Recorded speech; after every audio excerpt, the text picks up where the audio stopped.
Molweni ekhaya, igama lami MK.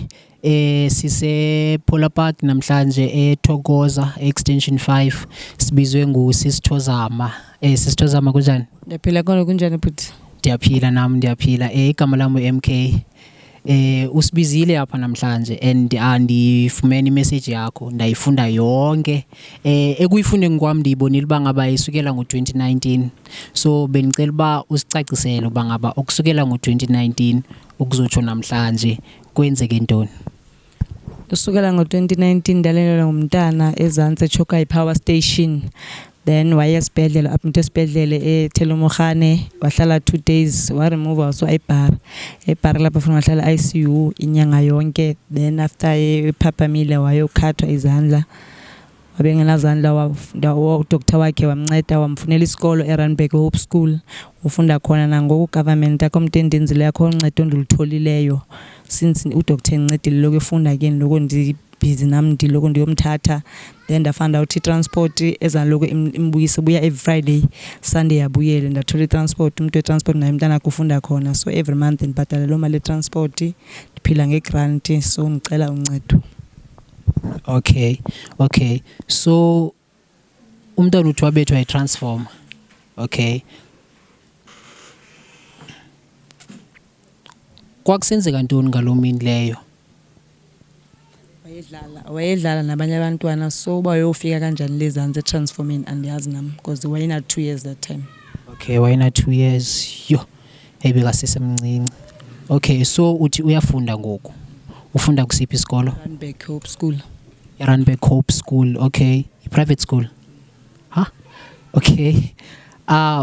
Kwenzeke njani uba ngaba ayofunda phayana? Uzathola esasikolo wasitholelwa ngudoctor wakhe from eBhara. Okay.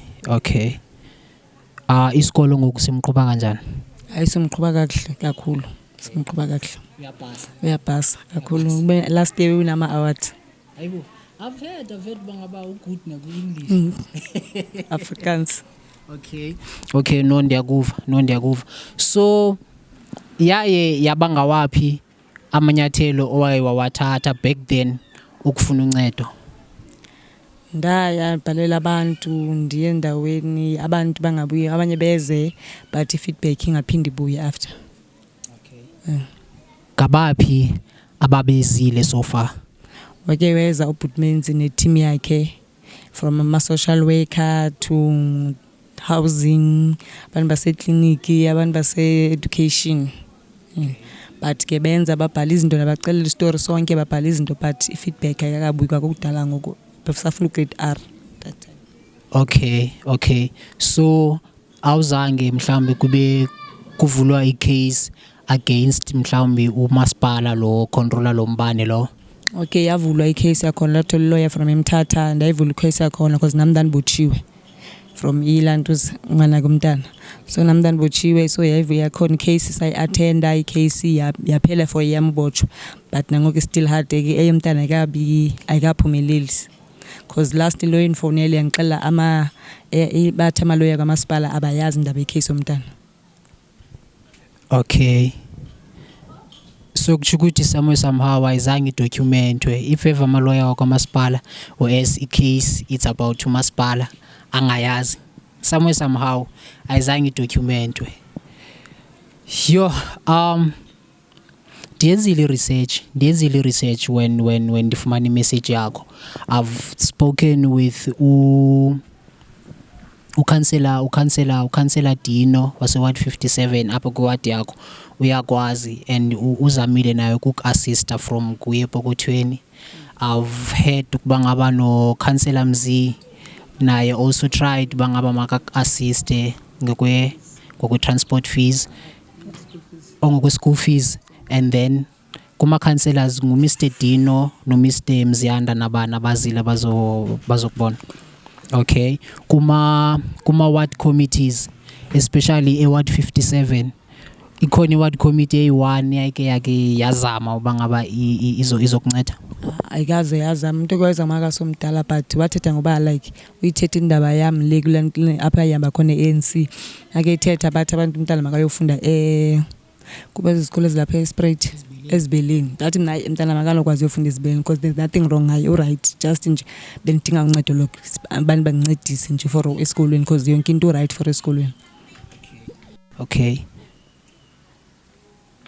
Yeah, injalo ke Zinkokheli, injalo xa nje ifuna nina because based on istory sisifayo kuyisisi, she's saying ukuba ngaba amaloya wakamasipala said that awayazi yona leyo case leyo, so sijongene nengxaki enjalo ngoku sisi uthi ucela uncedo bangaba azokwazi ukuqhubeka asupporte umntwana ofunda kwi-private school kuba nobhatala ama-fees umntwana ngoku okanye ukhansela usababhatala. Ukhansela bengakabhatala ugqibela kwakhe last year benibhalitse ibhazari, so ibhazari khona leya last of last year zange approve, so yeah this year udoctor wakhe wazama ilantuza isponsor so sambhatala for this year.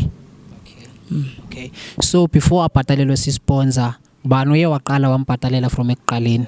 From the start ngiqala umbhatalela ngudoctor, but wakhatha phakathi umzi wagqibezela because ufunde i-grade R wamrepeat kwathi ma-repeat kwesi-2 kumziyanda. So bewubhatala ngenyanga okanye bewubhatala ngonyaka?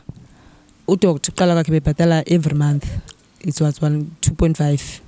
Umziyanda take over so bebhatala vele yonke 25,000.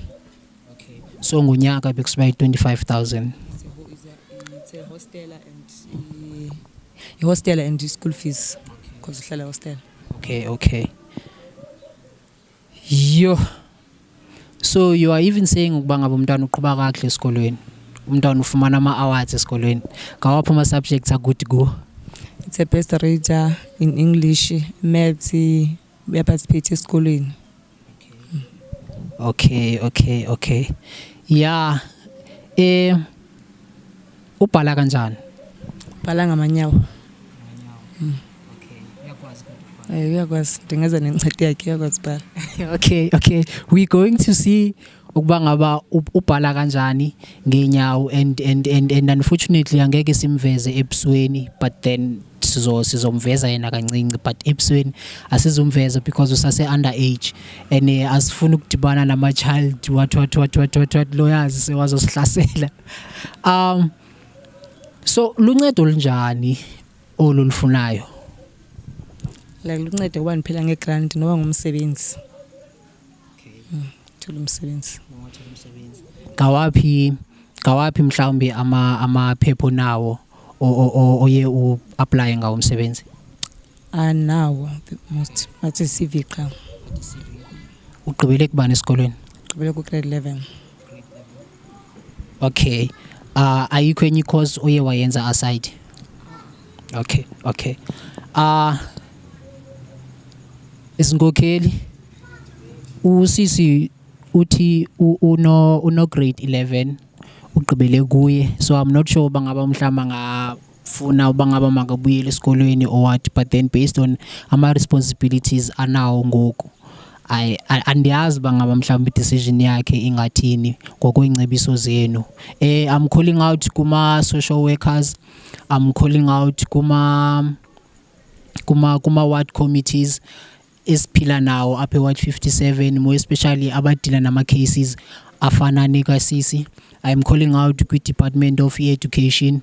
I am calling out nakuma sponsors to come and support guys this issue a family, and also I'm calling out nakuma lawyers that would like to take on le case lena bayise phambili since abantu bakamasipala bangayazi. I think umasipala would have taken care of you from the get-go and not abantu obakhauntileyo to be involved, given that bekuyi-transformer kamasipala eye yabetha umntwana and it was left yayivulekile transformer or yabona transformer yayivulekile for 5 years. Umasipala obviously knew about le nto leyo because during leya period de 5 years bekasiza azolungisa umbane azoyenza ama-check-ups nayo yonke loo nto leyo. So umasipala akazange athathe irresponsibility and by so doing uyifailile i-community. It is up to you ke leadership, it is up to you politicians, it is up to you aspiring leadership ukuba ngaba nisincede to take on this case sise court, and then izinto eziright mazenzeke, and then umntwana makabonelelo. He's got a very bright future given that he's getting awards in English and also in mathematics. We are participating as a school, and yet ngoku he's a child that's counted amongst abantu abadisabled, wes bekangazalwanga disabled. So i-issue sensitive kakhulu and i-issue ebuhlungu kakhulu. So what we going to do now, we are going to have a little chat nomntwana, and as I have said bangaba asizumveza ebusweni, but then sizawuhlala naye apha sincokole naye, and then sive ukuba ngaba yena uqhuba kanjani nasesikolweni, uqhuba kanjani. Uziva kanjani ngalonto sisi? Ndonwabile kakhulu ngizofumana uncedo nabantu abasecangwa abana-take care for nomntanam. Okay, siyabulela. Sicela umbize exe program. Yeah, grand. Ubani igama lakho? Igama la Umihle. Umihle. Okay. Ufunda grade bani? 2. Ufunda grade 2. Okay. Umama kunixelele ngama awards that you have gotten so far, that you have won so far. Yeah. Unganixelela ngokugcweleyo ngawo. Ngawapha ama subjects uye wafumana kuwo ama awards, and then celebration leyo beyinjani kuwe? Beyisharp. Yeah. So ngawapha ama subjects okuthi kuwe esikolweni? English, maths, life skills. Ne-life skills. Okay. So sewaphumile ama report wale term? Awakaphumi. Okay. Uyaminda ukunibonisa uba ngaba ubhala kanjani? Do you mind? Okay. Uzonibhalela ntoni?